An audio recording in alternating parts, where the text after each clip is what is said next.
So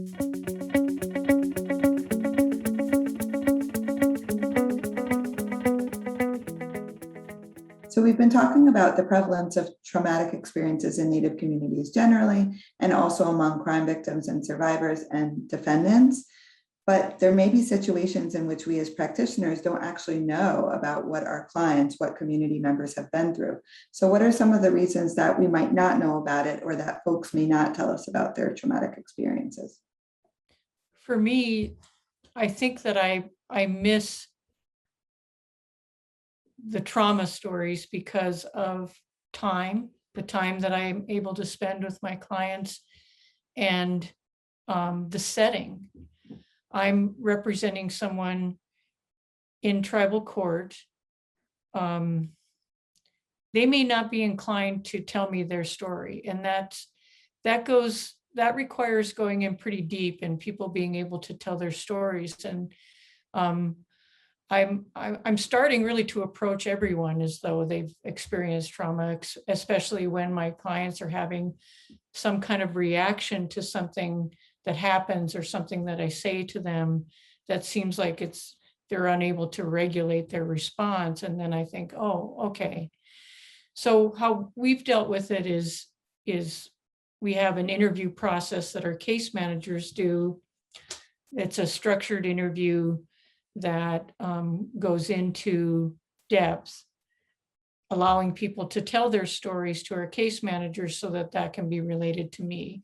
They sit down for at least an hour with them, people that want to do that, and tell their story, so that helps inform my entire staff of how to approach that particular person, and then to offer services on their terms, what they want for services, instead of being one more person that imposes upon them.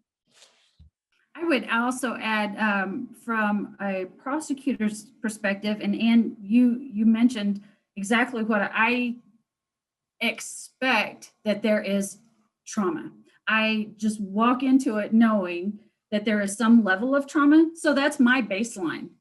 But I also have the perspective, which is also, it's good, but it's also with a great deal of caution, that I know the community.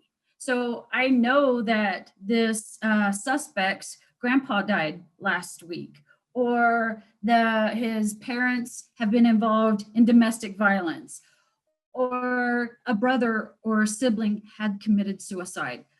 I know the community. And I think that it's also my own goal, and the way that I work is I encourage community policing as well as community involvement.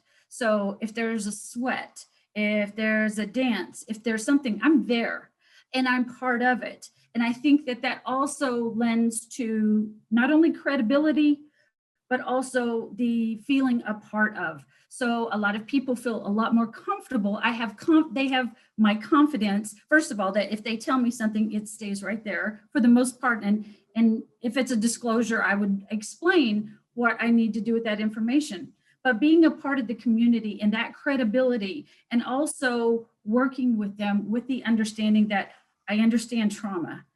We can work through this together as a collective and also individually, to be able to talk about those experiences with that establishment of credibility, and the fact that, yes, somebody gives a damn and really is concerned about what has happened to you. Yeah, I think Jerry was alluding to really the shame that sometimes people can feel, which leads to stigma around disclosing some types of experiences. Maybe they did try to tell someone before and had a poor experience with telling someone before that. Also, they could have a belief that and the rationale of why should they tell, what's going to happen differently? Is there something that can be done about it? And if there's not a belief that something can be done to improve, to help, to support, to heal from it, can also prevent that from happening. Also, I think some people are unfamiliar with what can happen. They might fear of having to go to acute or residential care outside of the community. And so maybe they don't want to leave. Maybe it's not a good time for them. And so there could be a number of factors of why people aren't willing to talk about what they've experienced. Thank you. Megan, could you also talk about the role of trauma avoidance and how that might act as a barrier to people talking about what they've been through or seeking help? Sure. Yeah, even talking about it can bring up feelings, experiences. And I think one of the things that I can think of, even in direct relation to the juvenile justice system, is I remember hearing a story about a youth who intentionally got into trouble so that they wouldn't go home. And the judge really thought about that and about why that was. And the youth was able to communicate that they were in fear of having to face her offender. And so, it really brings us to this perspective of bringing it in. Why are people doing the things that they're doing? Oftentimes it's a protective, in protection, trying to keep themselves or others safe in a situation. Other times it is avoidance, avoiding situations, avoiding reminders of their experiences, avoiding the place where it happened, avoiding people, places, things. Sometimes, there's a lot of things that could be trauma reminders that are difficult to identify all the time. And sometimes they don't even know what they are or even recognize them as reminders to be avoided of. So certainly can impact their behavior. Thank you. That reminds me that for me, one of the most important ideas in thinking about trauma-informed practice is helping all of us shift as individuals and systems from what's wrong with you to what's happened to you. And that when we can make that shift, it really changes everything, right? And how we work with folks. I would add that I feel like a lot of people misunderstand what being trauma responsive is, especially when we think about justice. I feel a lot of people think that it's all about being empathetic, but it truly is also holding people accountable for their actions, along with being trauma responsive, responding to their trauma, also being able to know that we do have to hold, we can't just let them continue to hurt themselves or hurt others within our community. And so I feel like sometimes people misunderstand what we're hoping to do here. If I could add to that, as a prosecutor, I think that it's not only paramount as a practitioner to understand trauma, but in presenting a victim. Now, so I have to be able to explain it to a judge, be able to explain it to a jury. So if I have a child sitting in the witness stand who may have been sexually assaulted and the allegations are enough to make the paint peel off of a wall, but yet when she's sitting there, she looks composed. She is not crying. She talks about the experience. And many who might otherwise not be familiar with trauma would look at that victim and say, well, it must not have been that bad. When in reality, I talk about the counseling, the therapy, and all of the various resources that have been available for this victim to be able to help her to get there. And not every victim presents the same way. But there's also so many other aspects of, Megan, you talked about it before, the shame. So not shame the triggers that come along with it, social media. And that is such a huge one that, you know, kids especially, and adults, they want to be involved with that, but people say the most hurtful, abusive things online. And so that has impacted how we act, how we present, and our behaviors based on the abuse that one can get off of social media and the other experiences.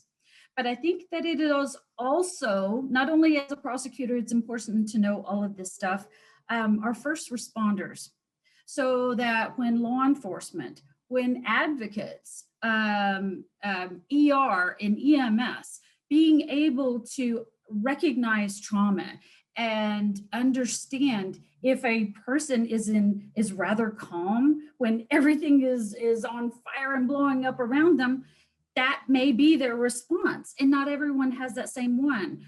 Whereas in another situation, you know, you have different reactions, but also understanding why was there, you had asked the question earlier, why didn't you tell somebody right away when it happened? Well, there's so many things that we understand now with the shame and the guilt and disassociation, as well as the sexual abuse accommodation syndrome, all those different factors with trauma that impact how do we respond.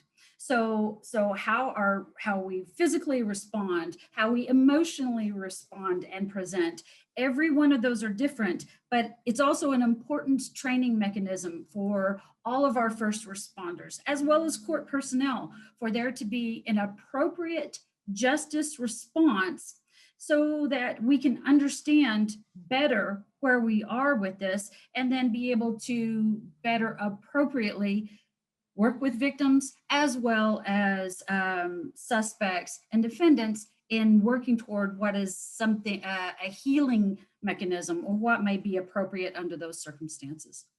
If any of you would like to speak to the ways in which trauma impacts crime victims and witnesses' interactions with and response to the justice system, and to each of us working in the system, and what this might look like in practice. Certainly there's quite a bit of fear, fear of not being believed due to the fact that trauma can cause survivors to be able to recall or misremember details of the event. And similar to what Jerry had said previously, the way that they express and how they present themselves may not be what other people think of as, are they really experiencing trauma here? They could also experience fear of injustice, because they really do have to do kind of a cost-benefit analysis of whether they want to participate. And so they're thinking about what are the costs and benefits to achieving justice, but also a mental health cost-benefit analysis to their own mental health, the costs of that, the benefits of that. And the justice system is also not able to fully assure physical and psychological safety for them. And so that's also something that they are very aware of as well. And I would like to add, under the umbrella of justice, a prosecutor falls right in line with that. One of the things I think is important is to recognize what is secondary trauma. And secondary trauma is that where a victim, when they're disclosing or they are telling, making it known what has happened to them, how first responders or how institutions and agencies respond can sometimes present even more trauma, more significant trauma to them if they are not believed, if what they are expressing is minimized.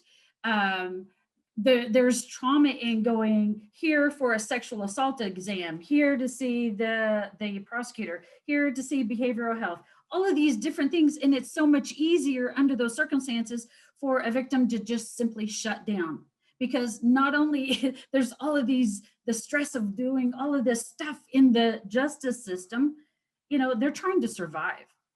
And so making sure that our response is appropriate and that we minimize that trauma, but also knowing, and I say this especially for Indian country, when a victim discloses, whether it be purposeful or accidental, when a victim discloses, there's a lot of thought that goes into it if it is purposeful. But I think of it as a very still pond. There's a pond and the water is so still, it's like glass.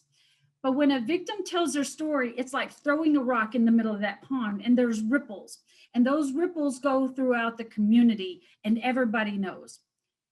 So as justice, how we respond to that victim in recognizing their trauma, in minimizing any secondary effects of that trauma, and making sure that we are using our best practices from all various angles toward that victim, the community will see.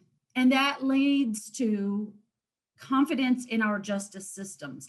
And if we do that, we are also going to have community confidence, which means we're going to have more disclosures, and people are going to feel confident that if they share, if they tell what has happened to them, that it will be dealt with and responded appropriately, that will be taken care of.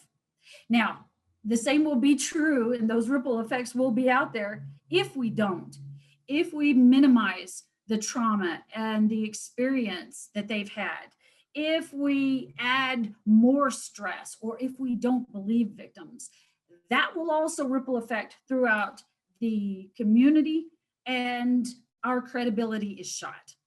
And I say that also, unfortunately, because if we look at, let's take sexual assault and sexual abusers, and understanding that they tend to escalate in their activities and what they're doing. And so recognizing there's very few instances where we have only one victim. They've usually been practicing and have been grooming and escalating. So all of those other victims are still in that community watching what's happening, watching how our responses handle that victim. So I think it's important not only to do what's right and to do what's right when nobody's looking, but for our community and for that better sense of just not only helping that person, but it is a message that we're also sending to the community. I just wanted to comment on the ripple effects. I think I see that all the time in working with my clients and also victims, because in part of our practice, we get a lot of victims reaching out to us and dealing with, especially prior to a time when our prosecutor's office didn't have comprehensive victim services. But often they'll reach out to us to say their life has blown up after making the disclosure of the crime, and how do they deal with it. And often we see that in domestic violence cases when the victim will call me and say, I didn't mean for him to go to jail. Either he needs to be home taking care of the kids, or he needs to be out working. We don't have any money coming into the home. What do I do? My life is blown up. So, of course, the line that I have to walk is, because we have an adversarial system in our court, I have to be sure that the victim knows that I'm representing the accused. Everyone has been a victim at some time or another, the people I'm representing or the people that we're assisting in the community. And I need to be mindful of needs and gentle in my approach. And even in an adversarial system, I think that can work. Thank you for joining us today for this conversation on trauma and implications for tribal justice systems. I'd like to thank my three panelists for joining me in this wonderful conversation, and thank you as well for joining us.